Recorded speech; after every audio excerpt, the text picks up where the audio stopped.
Olá, meus queridos irmãos e amigos, sejam todos bem-vindos mais uma vez aqui no nosso canal, para agora juntos prepararmos a nossa reunião Vida e Ministério Cristão, na semana 19 e 25 de fevereiro. Então, vamos considerar algumas partes de nossas reuniões e tenho certeza que vai facilitar a sua preparação.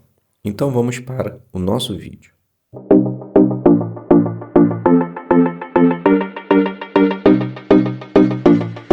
Muito bem, sejam então todos bem-vindos mais uma vez aqui no nosso canal. É um prazer imenso ter vocês aqui, aonde semanalmente, tiramos um tempo para preparar as nossas reuniões, nos ajudarmos, mutuamente em sentido espiritual, para que assim possamos continuar firmes e fortes, fazendo a vontade do nosso Deus e Pai, Jeová, e também de Jesus Cristo. Vamos juntos então agora preparar a parte Tesouros da Palavra de Deus, que é a primeira parte, da nossa reunião Vida e Ministério. Essa parte ela está com o seguinte tema: Vou louvar-te, ó Jeová. Então, a pedido de alguns irmãos, estamos aqui respondendo, a ajuda solicitada. Então, vamos fazer essa parte, podemos iniciar da seguinte forma.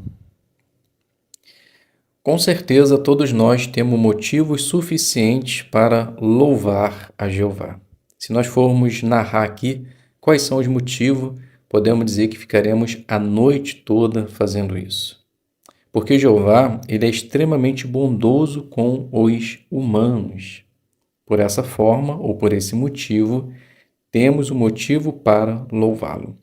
Só pelo fato de estarmos aqui nesse momento conversando, é motivo para louvá-lo. Isso significa que ele nos deu vida e nos capacitou para que pudéssemos levar a sua mensagem. Levando isso em consideração, observe só o que diz o livro do Salmo, capítulo 8, versículo do 3 ao 6. Quando vejo os teus céus, obra dos teus dedos, a lua e as estrelas que formaste, o que é o homem mortal para que te lembres dele, e o filho do homem para que cuides dele? Tu o fizeste um pouco menor que os seres divinos, e o coroaste de glória e esplendor. Deste-lhe domínio sobre as obras das tuas mãos. Puseste tudo debaixo dos seus pés. Então Jeová, ao criar o universo, a terra, essas coisas maravilhosas que hoje nós temos, ele criou também o ser humano para que pudesse cuidar, zelar pelaquilo que ele fez. Mas sabemos que não foi exatamente isso que aconteceu. Mas mesmo assim, Jeová ele dá a oportunidade para que possamos continuar louvando as suas obras maravilhosas, mesmo sendo humanos imperfeitos, nós podemos sentir alegria de cuidar de tudo que Jeová ele fez. Então a pergunta que podemos nos fazer, ou nos fazer de modo geral é: será que temos costume de agradecer a Jeová por essa esperança maravilhosa que ele nos dá? De um dia viver numa terra na qual, inicialmente, ele queria que fosse um jardim do Éden? Será que nós agradecemos a oportunidade que temos de louvar a Jeová diariamente? Bem, é exatamente isso que nós precisamos fazer de acordo com o livro do Salmo, capítulo 9, versículo 1, que diz assim: Vou louvar-te de todo o meu coração, ó Jeová. Vou relatar todas as tuas obras maravilhosas.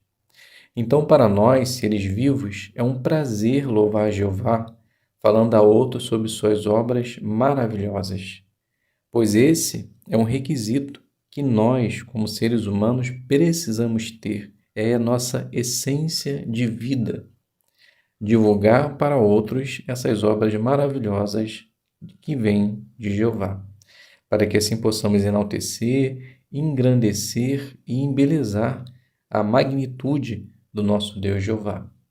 Então nós precisamos louvar Jeová de várias formas: pregando a palavra de Deus, ensinando as pessoas sobre os propósitos eternos de Jeová, em louvar a sua criação, ensinando para outros como podemos acreditar que existe um Criador que se importa conosco.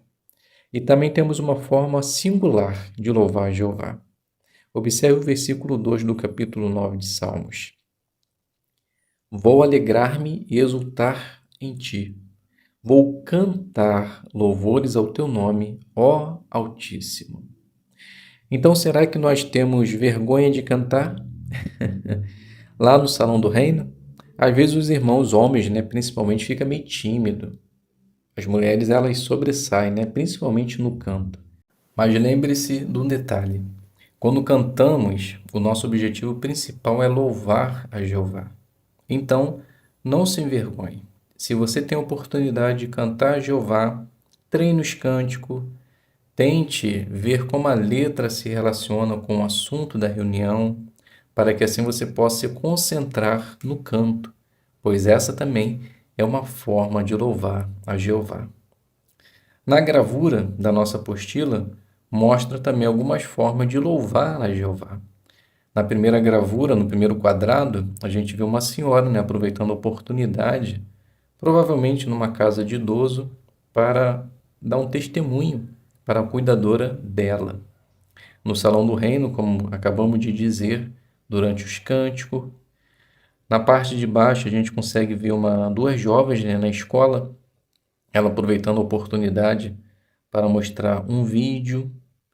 Temos também um irmãozinho fazendo a limpeza do Salão do Reino. E no finalzinho, um jovenzinho louvando a Jeová por meio de seu comentário. Então podemos dizer que nós temos muitos motivos para louvar a Jeová. Tendo você também a sua oportunidade, não deixe passar. E tenha certeza que Jeová, ele vai ficar muito feliz quando você o louvar.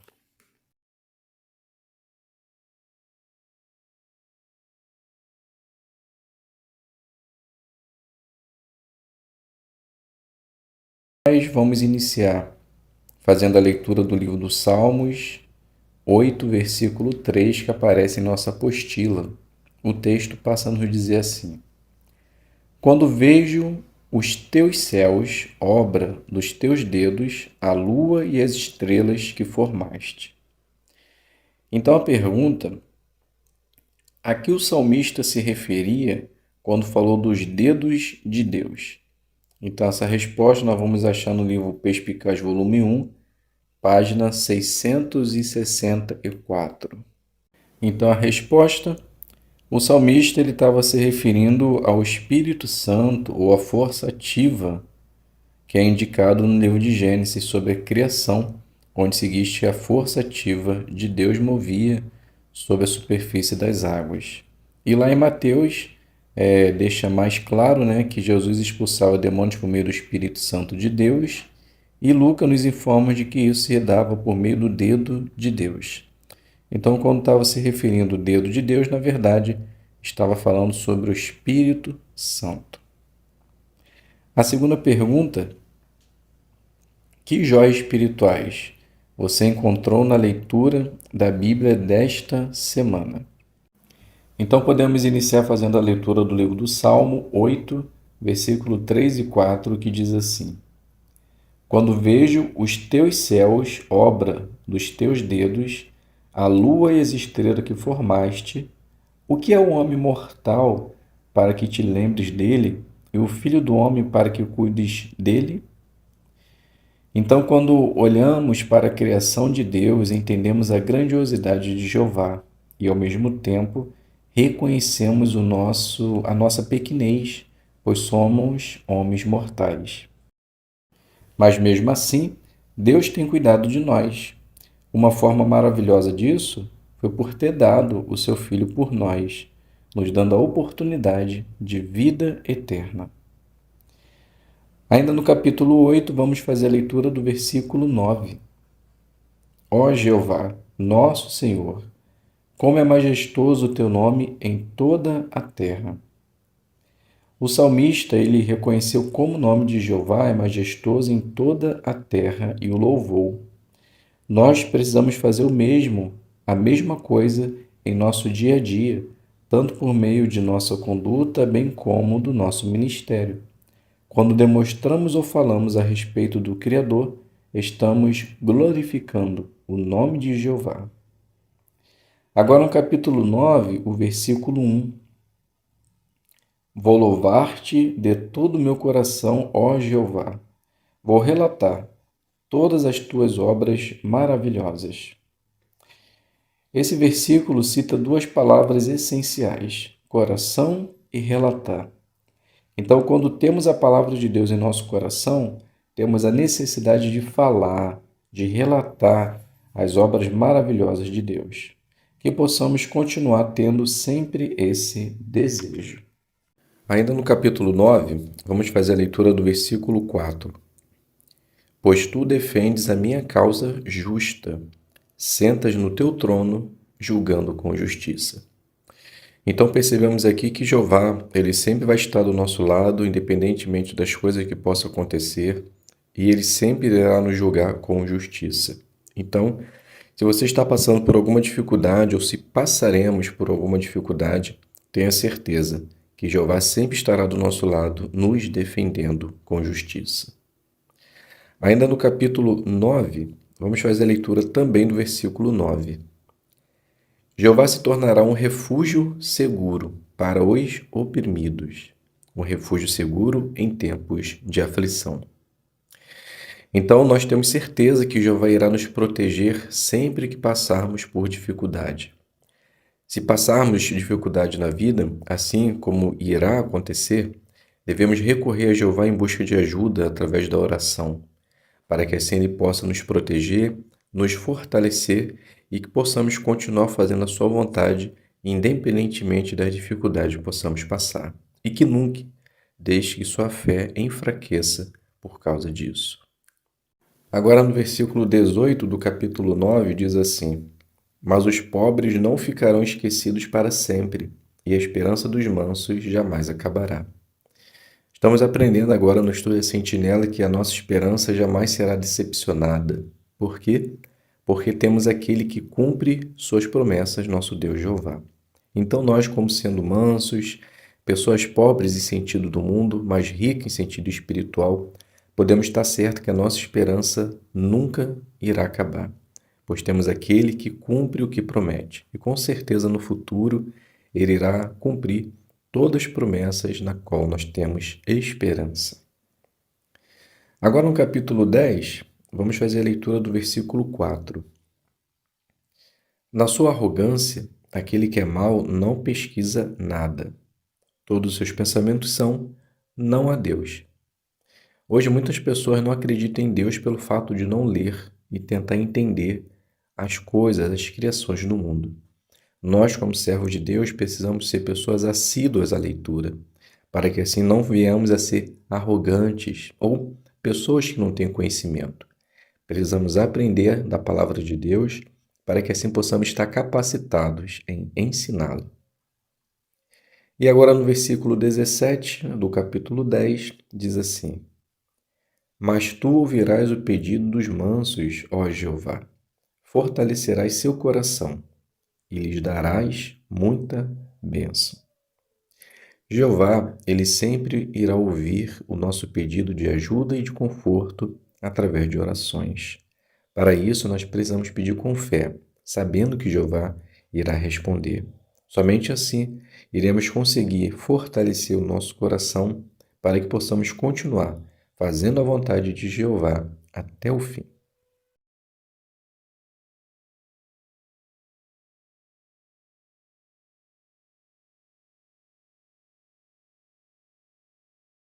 Então vamos iniciar iniciando conversas. Essa parte ela tem 3 minutos, de casa em casa, e fala assim a sugestão: o morador fala que não acredita em Deus. Então a fonte de matéria, aliás, a brochura, né, que vai ser analisada é a brochura Ame as Pessoas, lição 5.4. Então podemos iniciar assim. Maria, ela inicia dizendo: Bom dia, me chamo Maria e hoje tiramos esse tempo para conversar um pouco com nossos vizinhos sobre a promessa de Deus para nós. Como você se chama?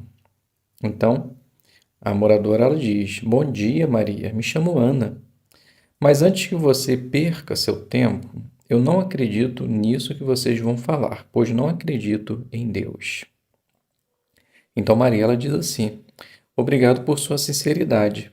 Confesso para você que muitas pessoas pensam assim, E um dia eu também já pensei assim, mas posso lhe mostrar rapidamente algo que me fez mudar completamente o meu pensamento?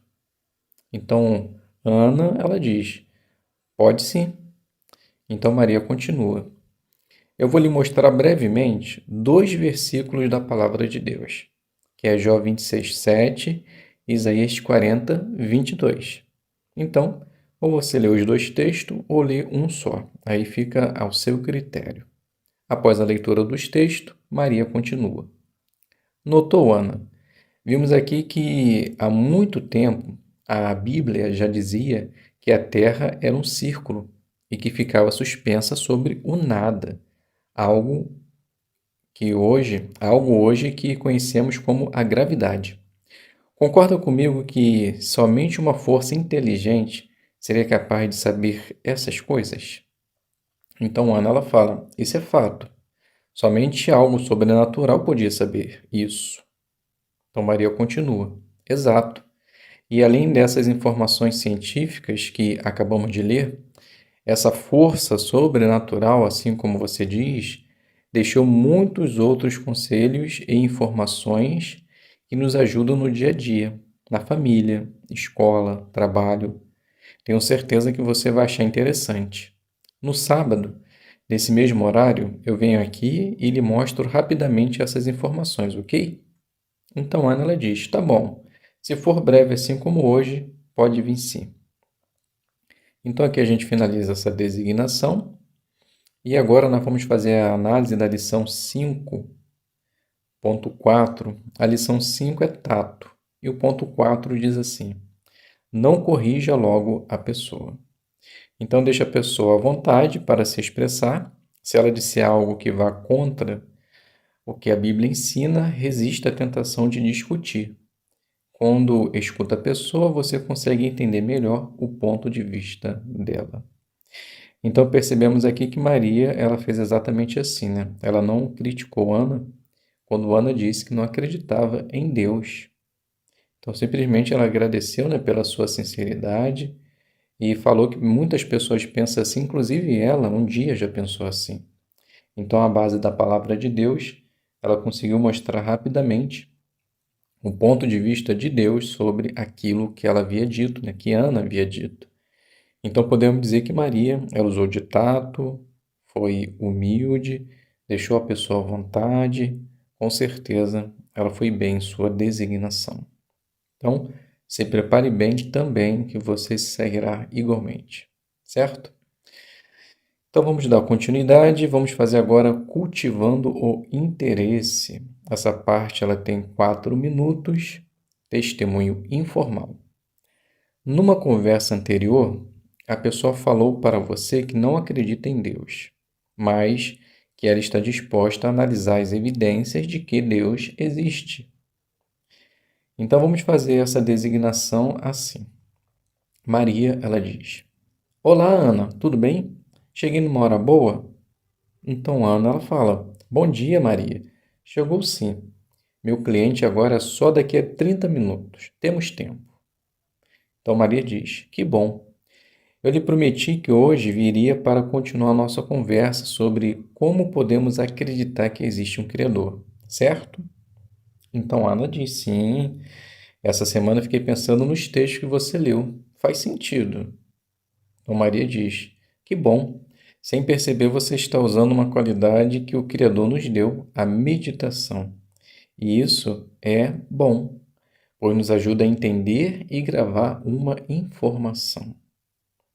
Então, Ana, eu havia lhe dito que hoje iria lhe mostrar como a Bíblia nos ajuda a entender a existência de um Criador. Então, Ana diz: sim, me lembro bem. Aliás, me lembro sim, e confesso que estou ansiosa em ouvir o que você tem a dizer. Então, Maria, ela fala: isso é bom. A curiosidade nos faz buscar respostas. Então, vamos lá. Eu destaquei alguns versículos. Caso não consigamos analisá-los todos hoje, deixamos para a próxima semana. O primeiro texto que eu gostaria de ler com você é o primeiro texto da Bíblia, que é Gênesis capítulo 1, o versículo 1. Então faz a leitura e depois Maria continua. Texto pequeno, mas importante. No princípio, Deus criou os céus e a terra. Vamos lá. Você não acredita na existência de Deus, ok? Então lhe faço uma pergunta à base do texto. Como você acha que a Terra veio a existir? Então a Ana ela diz: boa pergunta. Cada um fala uma coisa, mas eu imagino que deva ter sido uma força poderosa e inteligente. Então Maria ela fala: já gostei da sua resposta e concordo com você. Você já parou para perceber que tudo que o homem hoje cria, eles se espelham em algo que já existe? Por exemplo, avião, helicóptero, imã, computador e assim vai. É muita coisa. E todas elas requerem tempo, sabedoria para que possa fazer tal coisa. E quando terminam, ficamos maravilhados com sua criação, não é verdade? Então Ana diz: sim, isso é verdade. Tudo eles copiam. Maria continua: exato.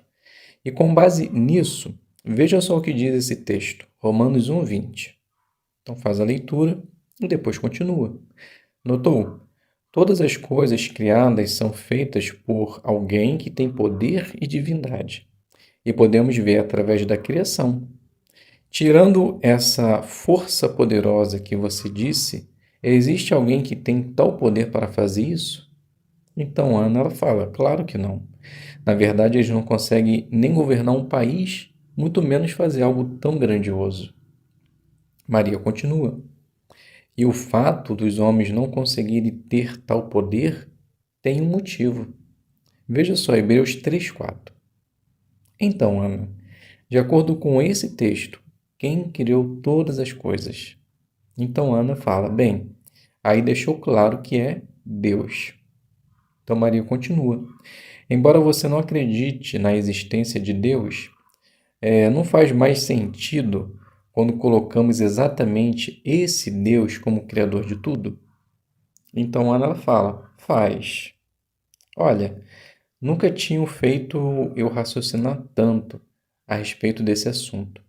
Eu vou dar uma relida nesses versículos, aí no próxima semana você traz os outros textos. Então Maria diz: sim, será um prazer. Então trarei também uma brochura para você. Tenho certeza que você vai gostar. Então aqui a gente finaliza e a matéria, né, que estava sendo considerada a base dessa designação era a lição 7. Use informações verdadeiras, que está baseada lá na brochura Melhore sua leitura e o seu ensino. Então, o que deve se fazer? Use informações verdadeiras para ajudar as pessoas a chegar à conclusão correta. Então, lá tem 3 formas que pode-se fazer isso. Use fonte de informações confiável, não altere as informações e use as informações para raciocinar com as pessoas. Percebam que foi exatamente isso que Maria fez. Ela usou a palavra de Deus como fonte confiável, não alterou as informações, ou seja, todo o texto foi lido, a explicação era baseada no texto, ela não desvirtuou a mensagem e ela usou as mesmas informações para raciocinar com a pessoa. Então podemos dizer que Maria ela se saiu muito bem em sua apresentação. Vamos agora fazer o discurso de 5 minutos que tem um tema. Ajude seu estudante a louvar a Jeová. Então, podemos iniciar assim. Todos nós, algum dia, fomos ensinados a fazer algo. Quando criança, a andar. Quando adolescente, a obedecer os pais. Quando adulto, e arrumar um trabalho, teve que aprender algum ofício para que pudesse trazer o seu sustento. Quando vamos casar, somos aconselhados e ensinados como devemos tratar nossas esposas e esposa aos maridos. E à medida que nós vamos envelhecendo, nós vamos aprendendo também como lidar com a dor, com a doença, com a solidão. Tudo na vida é um aprendizado. Na questão de ensinar os nossos estudantes, não é diferente. Nós precisamos ensiná-los para que eles possam ter a capacidade e o desejo de louvar a Jeová. Sabemos que ensinar não é fácil. Para aqueles que gostam, pode até que seja, mas para quem não tem o dom e a aptidão, o ensinar se torna ainda mais difícil. Mas quando nós vamos falar sobre ensinar a palavra de Deus, todos nós, servos do Senhor, devemos estar capacitados para fazer isso. E quando nós temos um estudante, aí sim que precisamos praticar o ensino ou o ensiná-los a louvar a Jeová. Sabemos que não é fácil. No início, tudo causa um pouco de medo. Isso é uma coisa natural. E no ministério não é diferente. Eu tenho certeza que eu ou você, quando iniciamos na pregação, quando fomos levados ou pelos nossos pais ou pelos nossos estudantes na pregação, nós ficamos com medo, receoso de bater numa porta, sem saber qual era o tipo de pessoa que estava vindo nos atender. Ou, se você trabalhava próximo do seu território, próximo da sua casa, pode ser que você tinha vergonha de encontrar algum conhecido, algum amigo de escola, e que isso lhe trouxesse um certo medo, um certo receio de falar a respeito da palavra de Deus. Era exatamente isso também que acontecia no passado com os discípulos, com os servos de Jesus. Eles também tinham medo de pregar a palavra de Deus. Mas como Jesus, lá no passado, ajudou seus seguidores a vencer o medo. Bem, sabemos que Jesus ele treinou seus discípulos para que eles pudessem pregar as boas novas sem ter medo. E ele fez isso de uma forma prática. Por exemplo, lá no livro de Mateus, capítulo 10, versículo do 5 ao 7, observe só o que ele fez. Jesus enviou esses 12, dando-lhes as seguintes instruções: não se desvie para a estrada das nações e não entre em cidade samaritana. Mas, em vez disso, vão somente as ovelhas perdidas da casa de Israel. Ao irem, preguem, dizendo: o reino dos céus está próximo. Então Jesus, antes de enviar de dois em dois, ele deu instruções e ensinou o que eles precisariam falar. O reino de Deus está próximo. Então nós, como instrutores da palavra de Deus, nós também devemos ensinar os nossos estudantes a fazer aquilo que ele iria ou irá fazer no ministério. Então, nós podemos fazer um ensaio usando algumas sessões, por exemplo. E se alguém perguntar do livro Seja Feliz para Sempre?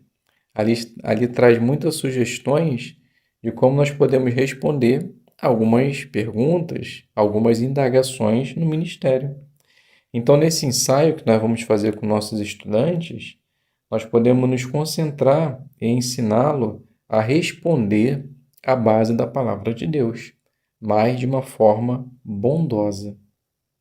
Então, quando você for praticar com seu estudante, tente usar a palavra de Deus, destacando versículos simples e fáceis, para que ele possa defender a sua fé, responder alguma indagação ou até mesmo alguma pergunta. Se nós praticarmos dessa forma, podemos ter certeza que nossos estudantes estarão bem preparados. Outra maneira que Jesus ensinou seus seguidores a não ter medo e a louvar a Jeová com coragem foi por fazer com que eles confiassem em Jeová. Jesus ele garantiu para os seus discípulos que Jeová os amava. Por isso, ele, Jeová, sempre iria ajudá-los. Por exemplo, ali no versículo 19 e 20 do capítulo 10 de Mateus, veja só o que diz. No entanto, quando entregarem vocês, não fiquem preocupados com o que falar ou como falar, porque naquela hora lhes será dado o que falar. Pois quem fala não são apenas vocês, mas é o Espírito do seu Pai que fala por meio de vocês. Então os discípulos eles tinham certeza que, independente do medo que eles pudessem ter no momento, Jeová iria ajudá-los por meio do Espírito Santo e colocaria palavras em sua boca. Então, nós podemos fazer com que nossos estudantes entendam também que eles podem ter confiança em Jeová, pois Jeová irá capacitá-los a gravar aquilo que está sendo ensinado e no ministério falar com propriedade, falar com dedicação, com firmeza e confiança, sem ter medo daquilo que ele possa encontrar. Então, quando nós fazemos nossos estudantes confiar em Jeová, nós podemos ter certeza que eles vão se manter íntegros, independente das dificuldades que possam surgir. Sendo assim, ajude seu estudante a louvar a Jeová e, com certeza, ele nunca se esquecerá do que você fez por ele e que, principalmente, como Jeová pode lhe dar confiança em fazer a sua vontade. A lição 10 da brochura Melhore, ela fala sobre mude o volume, a emoção e o ritmo durante a apresentação. Então, o que deve-se fazer? Use volume, emoção e ritmo variados para transmitir de modo claro as ideias e os sentimentos. Então, varie o volume, varie a emoção e varie o ritmo, para que assim você possa destacar pontos principais, chamar atenção para determinada frase. Cuidado, ao mudar a sua voz de uma maneira muito alta, para que assim não venha chamar atenção desnecessária para você. Então, fale mais rápido caso você queira expressar empolgação, fale mais devagar quando quiser destacar pontos importantes. Então, são coisas que nós devemos fazer durante o discurso para que assim possamos dar vida à apresentação que estamos fazendo. Então, pratique bastante esse ponto aqui, adapte ao seu discurso, para que assim você possa aplicar da maneira correta essa lição número 10, ok?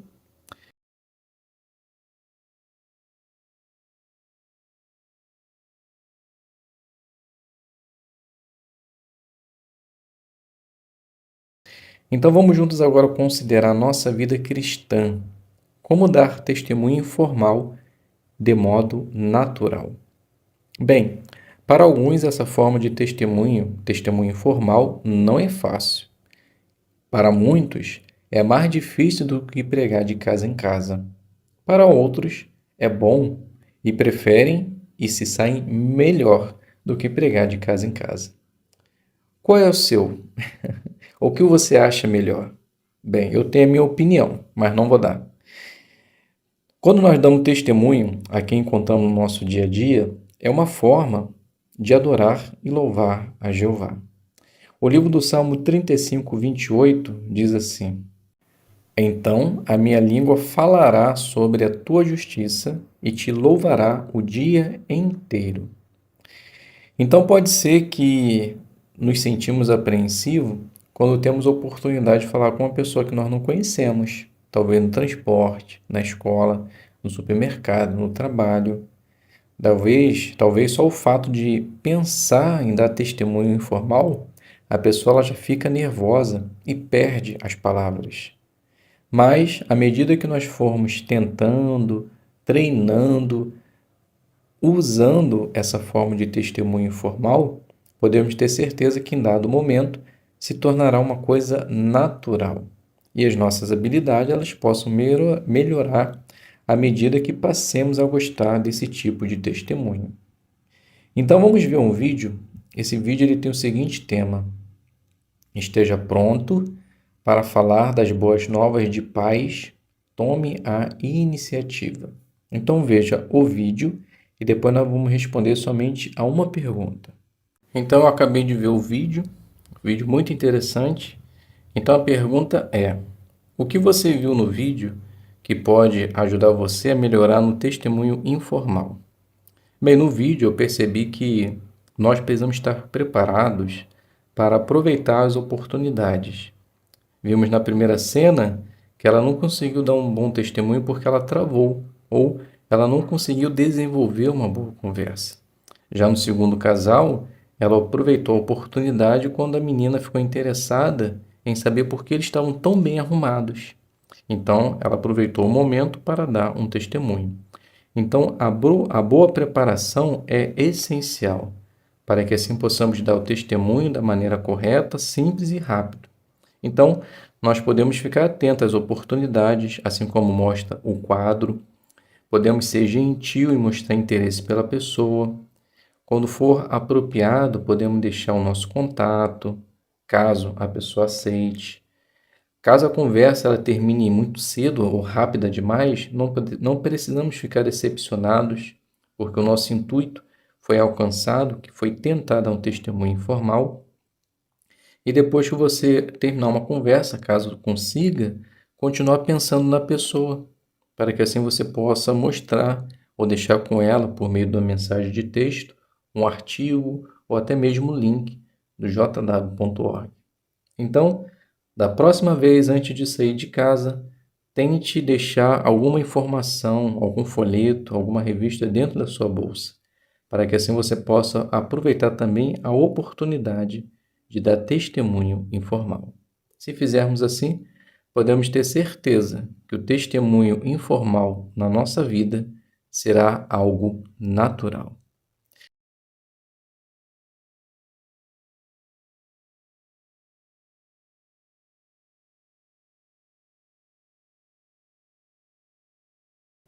Começou uma grande perseguição contra a congregação.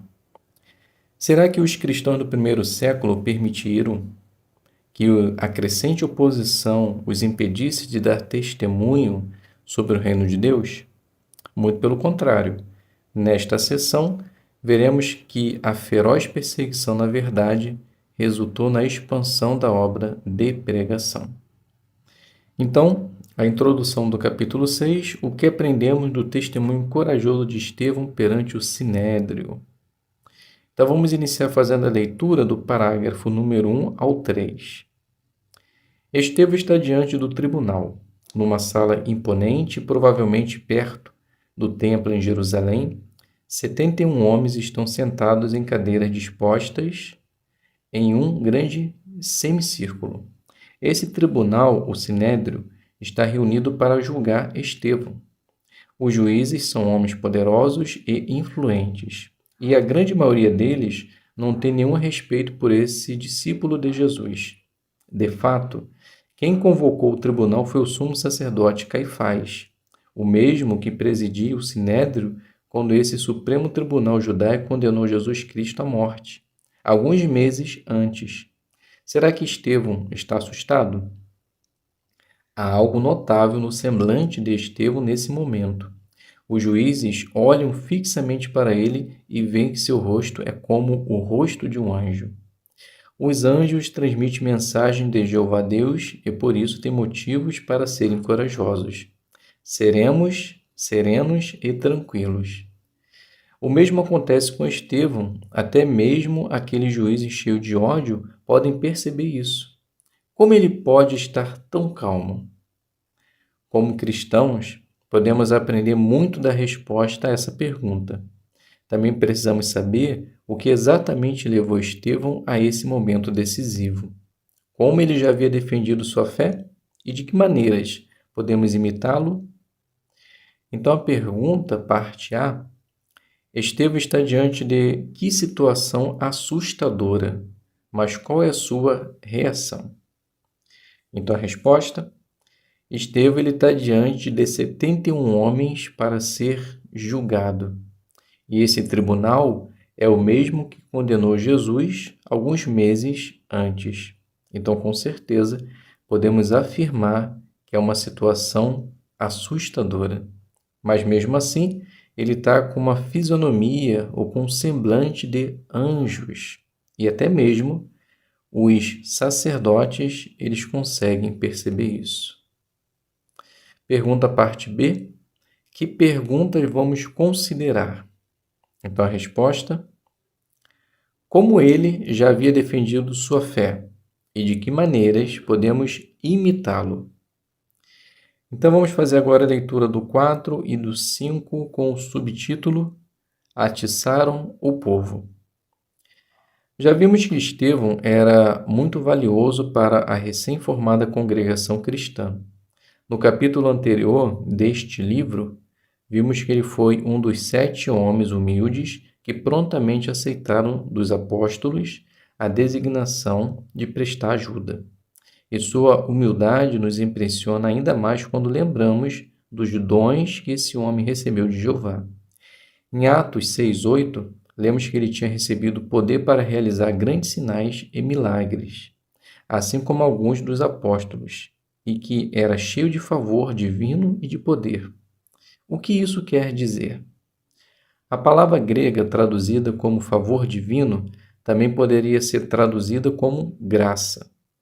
Estevão, pelo visto, lidava com as pessoas de modo bondoso, gentil e cativante. Pelo seu modo de falar, ele conquistava a confiança dos seus ouvintes. Muitos deles ficavam convencidos que ele era sincero e que as verdades que ensinava seriam proveitosas para eles. Estevão era cheio de poder porque o Espírito de Jeová atuava sobre ele. Isso mostra que ele humildemente se deixava guiar por esse Espírito. Em vez de se tornar orgulhoso por causa de seus dons e habilidades, ele direcionava todo o louvor a Jeová e mostrava verdadeiro interesse pelas pessoas com quem falava. Não é de admirar que seus inimigos considerassem uma ameaça. Então a pergunta parte A.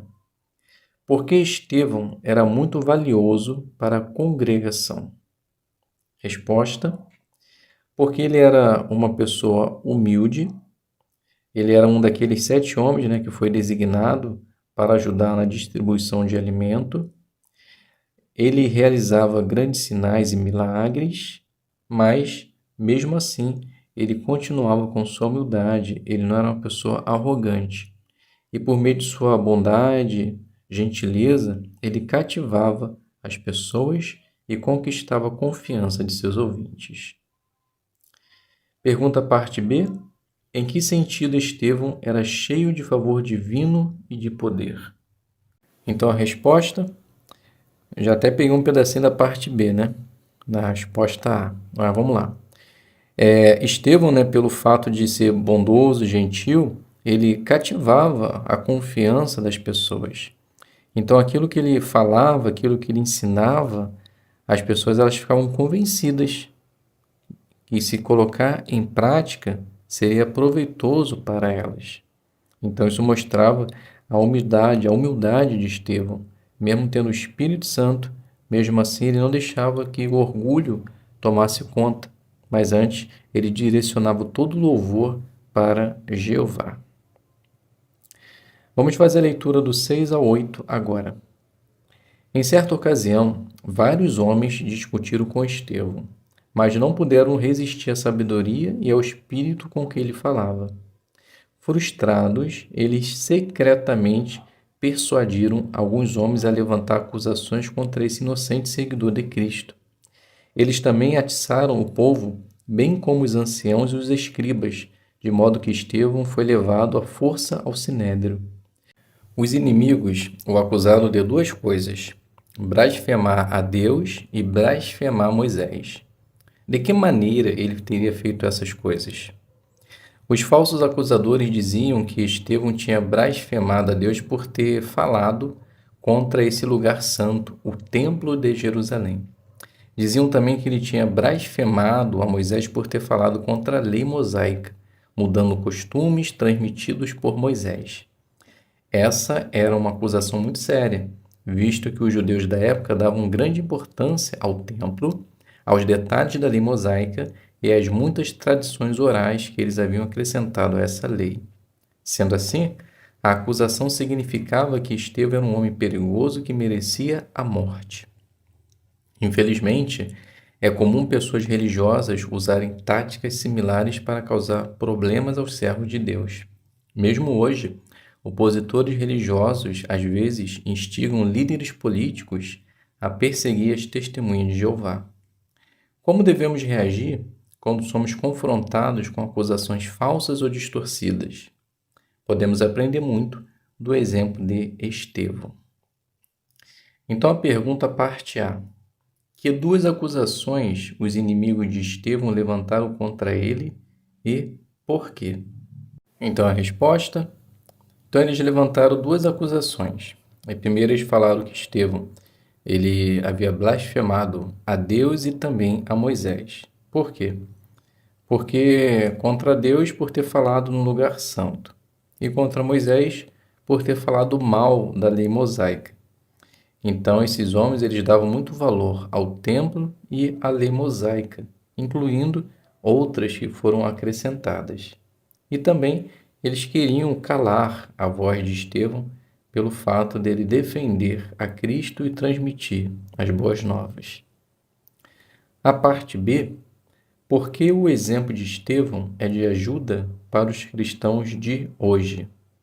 Então a resposta, porque hoje também é comum pessoas religiosas usarem táticas similares para causar problemas aos servos de Deus. Então, opositores religiosos eles podem instigar líderes políticos a perseguir as testemunhas de Jeová. Então, por meio do exemplo de Estevão, nós vamos aprender como devemos reagir quando somos confrontados com acusações falsas ou distorcidas. Então, meus amigos e irmãos, finalizamos aqui esse estudo. Espero que possa ter sido de ajuda para você, ao se preparar também no seu estudo, ok? Então, obrigado a todos pela presença, fiquem todos com a paz de Deus e até um próximo vídeo, se Deus quiser.